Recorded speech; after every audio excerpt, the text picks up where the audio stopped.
The LinkedIn Podcast Network is sponsored by TIAA. TIAA makes you a retirement promise, a promise of a guaranteed retirement paycheck for life. Learn more at TIAA.org/promises pay off. LinkedIn presents.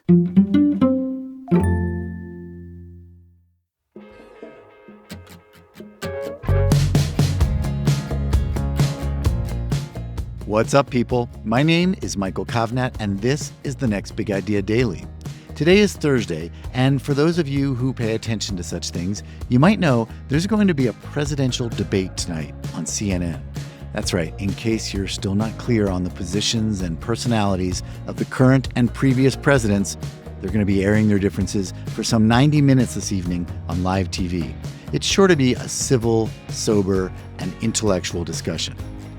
Okay, well, maybe the recent history of these things suggests there will be more heat than light, but presidential debates have a long and storied tradition, and the history of debate itself, the practice of publicly airing opposing viewpoints, well, that goes back at least to ancient Athens. In 18th century Europe, debating societies formed where people used the format to hone their thinking and sharpen their speaking skills. And that practice lives on today in the form of debate competitions, an international verbal sport. Arguably, the GOAT of that sport is a Korean-Australian journalist named Bo Seo, two-time world debating champion and former coach of the Harvard Debating Union and the Australian national debating team. According to Bo, debating skills are not just good for impressing judges or voters, they can help you immensely in your personal and professional life. His book is called Good Arguments: How Debate Teaches Us to Listen and Be Heard. Our curator, Adam Grant, says it's a user manual for our polarized world. Here's Bo. When I moved as an 8-year-old from South Korea to Australia, I didn't speak English. And I quickly learned that the hardest part of crossing language lines was adjusting to real-life conversation, and that the hardest conversations to adjust to were disagreements. That was where passions ran, where the ordinary rhythms of speech broke down and people started to interrupt. I sensed, too, that my differences from my peers, if exposed, could mark me out as an outsider and let slip whatever foothold of belonging I had been able to achieve in this new place. All of that made me resolve to be very agreeable, to smile, to nod, and to keep most of my thoughts to myself. What broke me out of that posture of conflict aversion was a promise that my 5th grade teacher made me, which was that in debate, when one person speaks, no one else does. And to someone who was used to being spoken over and interrupted and spun out of conversation, that sounded like a kind of salvation. On the debate team, I found a structure, a community, and a body of knowledge that allowed me to raise my voice and be heard. Every argument must do these two things. An argument is not a random grab bag of thoughts or exclamations. It's not a repetition of all the things you think about a particular subject. An argument is a tool for changing people's minds, and it has at least 2 basic burdens of proof. First, to show that its main claim is true, and second, that its main claim is important. To give you an example, imagine you're arguing that we should stop eating meat because being vegetarian is good for the environment. In order for that argument to succeed, you have to show first that being vegetarian is in fact good for the environment, otherwise you have no legs to stand, and that the fact that being vegetarian is good for the environment means that we should stop eating meat. That is, why should we privilege the health of the environment over, say, personal enjoyment? It's often the second that people neglect. It's not enough to show that you have a point. You have to make it count for the other side. And that involves asking, why should the truth of this argument change your mind and maybe your behavior too? To win an argument, choose your battles. Here's one that I learned the hard way.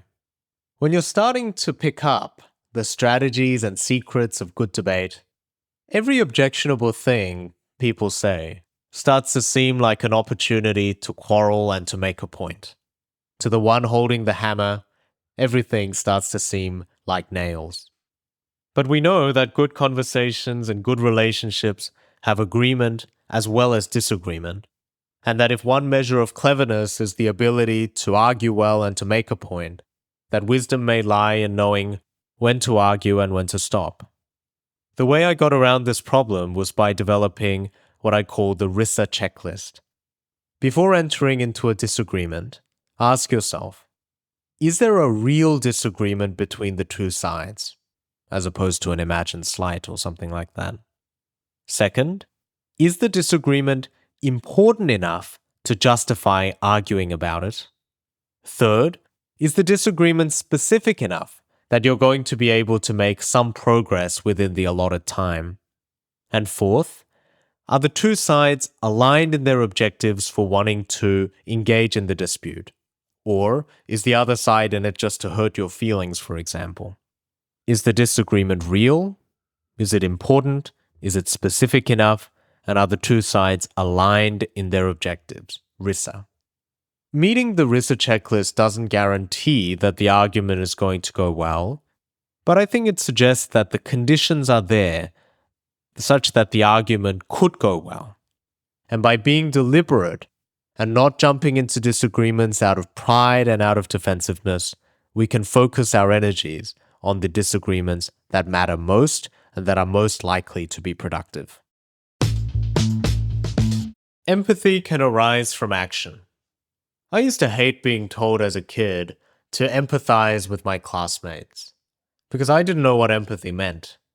Some described it as a magical mental connection that spontaneously arises when you look into the eyes of another person.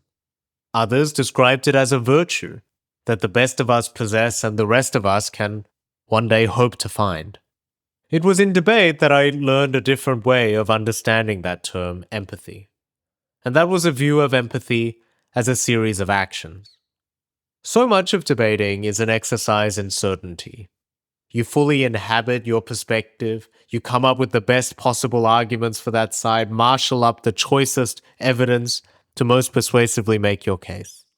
But in the last 5 minutes before the start of a round, the best debaters do something extraordinary. They turn to a new sheet of paper and they come up with the 4 best arguments for the other side. Or they look over their speech again, as if through the eyes of an opponent, and try and find as many problems as they can. Those exercises, known as the side switch exercises, don't help you achieve empathy exactly. And there's no substitute for listening and really hearing where it is that the other side is coming from. But it does unsettle things. It creates a wriggle room. It gives you the sense that you might have not have gotten things 100%. That there may be another way of viewing this issue. And at a time when so many of our disagreements feel like trench warfare, each side stuck and frozen in their position, unable to fathom where it is the other side is coming from, I think that wriggle room can help. It creates a space through which something like empathy might be able to arise. The opposite of bad disagreement is not agreement, it's good disagreement. I'm not one of those people who harkens back to the good old days when we used to be able to hash out our disagreements in peace. For most of the history of the world, entire groups of people were barred from speaking at all by virtue of their station in life, nor were they given the platform or the capacity to be heard. What we're doing now, embracing this level of diversity in our communities, giving quite so many people the platform to raise their voice in the public square, and trying to manage our disagreements and arguments, that feels quite unprecedented. And it has to do with seeing argument as a skill again, as an art form, as work, as labor, not something that we simply stumble into. The debate world acts in this way both as a symbol for what a community built around and not despite disagreement can be, but it also has a body of knowledge that we can apply in our day-to-day lives to start realizing that future, a future based not around agreeableness or on mere agreement, but on good disagreement, which accounts for the richness of our differences, of our diversity, and allows us simply to talk about them. All right, well, let's all buckle up for tonight's debate. But if you're interested in a more reliable and illuminating way to stay informed about the world, think about becoming a member of the Next Big Idea Club. Once you join, we'll send you a hand-picked selection of the best new nonfiction, 2 books a quarter, books that will help you live your best life. To see all the benefits of membership, go to nextbigideaclub.com and use the code DAILY for a special discount. I'm Michael Kovnat. See you tomorrow.